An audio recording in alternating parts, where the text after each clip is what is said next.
Président, Monsieur le Ministre, mes chers collègues.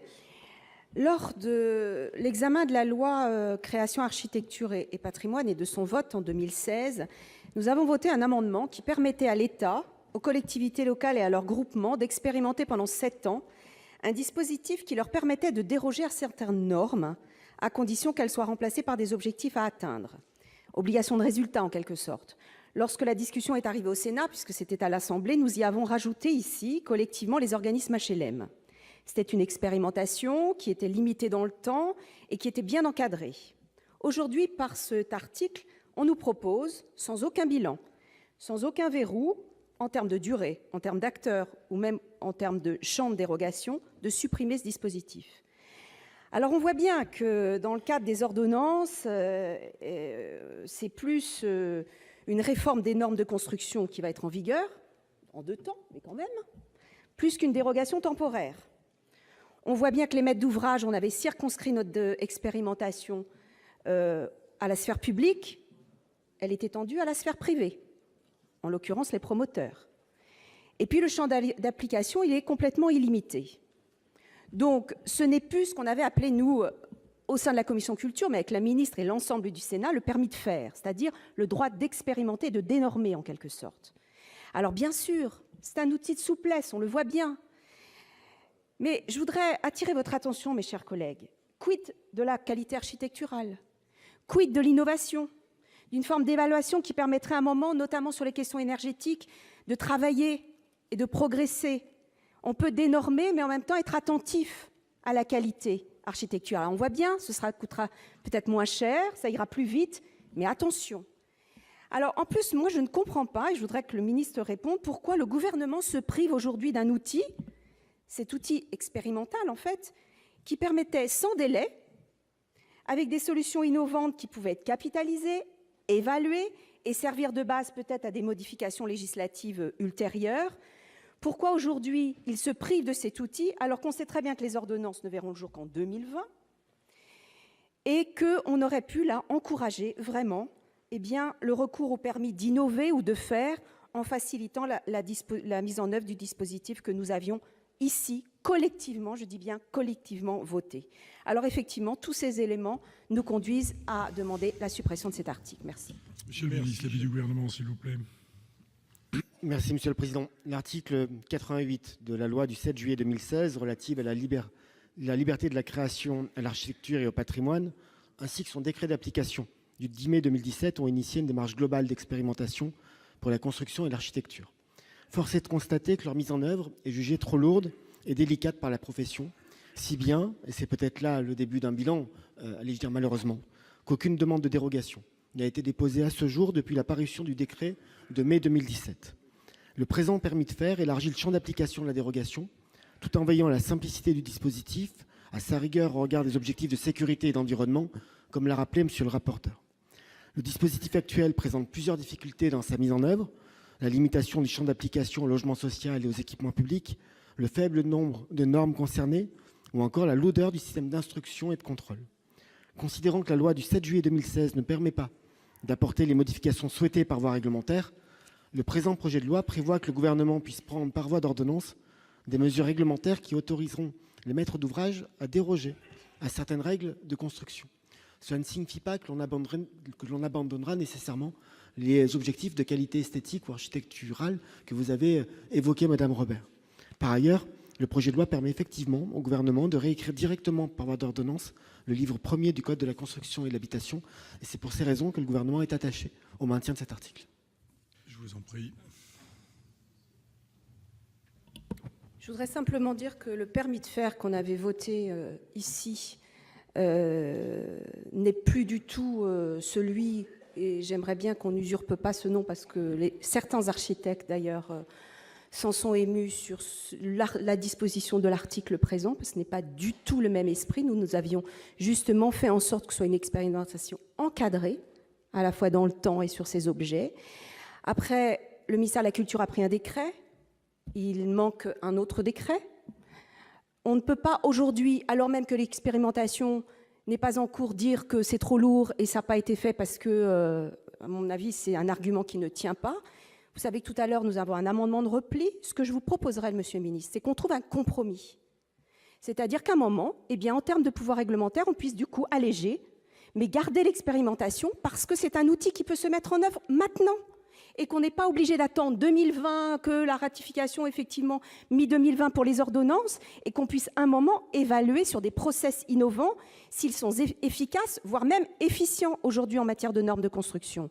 Et je trouve ça plutôt intéressant qu'on puisse s'engager sur une expérimentation. Pas d'autres demandes d'explication de vote. Donc, je vais mettre aux voix ces deux amendements de suppression, deux avis défavorables. Qui vote pour?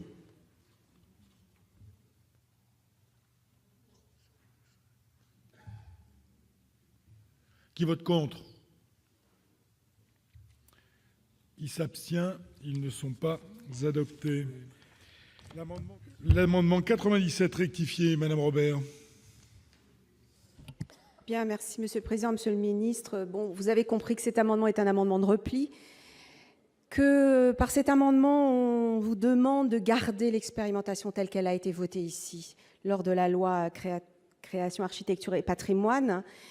Je voudrais vraiment rajouter qu'un décret est sorti, le deuxième décret n'est pas sorti et donc bloque l'expérimentation. Je pense que le pouvoir réglementaire pourrait du coup assouplir les conditions d'application de ces outils de dérogation aux normes. Mais vraiment, le compromis que j'appelais tout à l'heure de mes voeux permettrait à la fois, puisque l'article 26 a été maintenu, de pouvoir quand même garder tout de suite l'expérimentation et du coup de la mettre en œuvre, de faire une évaluation et d'en tirer un bilan pour qu'on puisse légiférer un peu plus intelligemment. Merci. Monsieur le ministre, l'avis du gouvernement, s'il vous plaît. Merci, Monsieur le Président. Il y a, c'est un constat, une divergence d'appréciation sur les modalités et l'efficacité des modalités de mise en œuvre de la loi de juillet 2016 entre les signataires de l'amendement présenté par Madame Robert et le gouvernement. C'est la raison pour laquelle nous nous sommes opposés à l'amendement de suppression tout à l'heure et que par cohérence aussi, nous sommes opposés. Le gouvernement est défavorable à l'amendement de repli que vous proposez à cet instant. Deux avis défavorables. Pas de demande d'explication de vote. Qui vote pour?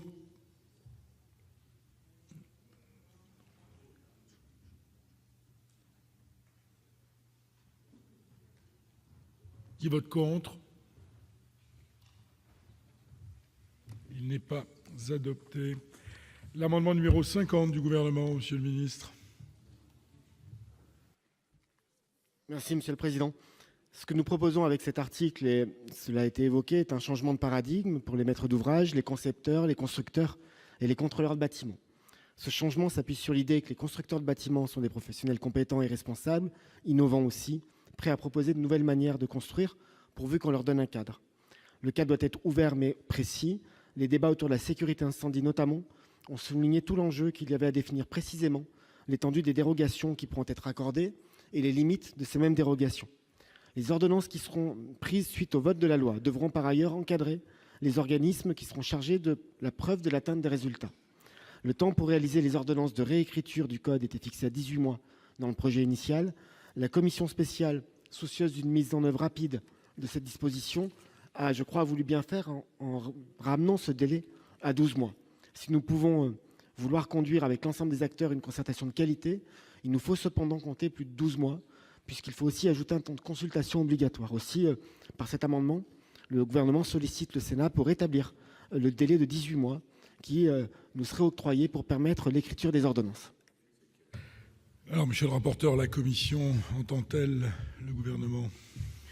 Alors, monsieur le ministre, au risque de vous décevoir, donc la commission a donné un avis défavorable, puisque tout simplement nous souhaitons conserver le délai de 12 mois.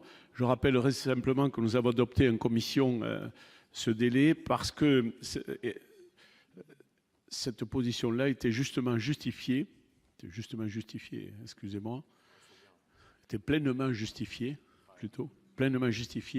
par notre préoccupation de ne pas dessaisir le Parlement sur un champ aussi vaste pendant une durée aussi longue. Un avis défavorable, je rappelle. Monsieur le ministre.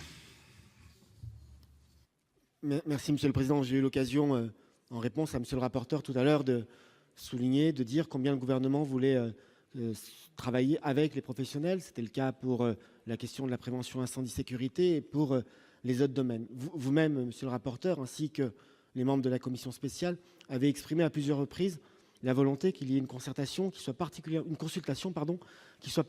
fournie et dense pour que les ordonnances prises puissent être de bonne qualité, efficaces et apportent la souplesse que les uns et les autres espèrent de ce dispositif-là. Au risque d'insister, la préparation des ordonnances est accompagnée d'un délai de consultation obligatoire et le temps qu'il resterait sur 12 mois, si votre Assemblée décidait de maintenir les dispositions adoptées en commission spéciale, serait un temps à nos yeux trop court pour pouvoir mener à bien les consultations avec l'importance que nous souhaitons leur donner et l'importance que vous appelez de vos voeux. Donc c'est vraiment avec ce souci d'efficacité et en renvoyant l'évaluation évidemment des ordonnances au débat de ratification que je me permets d'insister pour que vous puissiez, si c'est possible, reconsidérer votre avis afin que nous puissions disposer de 18 mois. Je ne sais pas si je dois réinterroger la commission. Non, ce n'est pas nécessaire. Elle maintient son avis défavorable. Je vais donc mettre aux voix l'amendement numéro 50 du gouvernement. Avis défavorable de la commission. Qui vote pour? Qui vote contre? Il n'est pas adopté.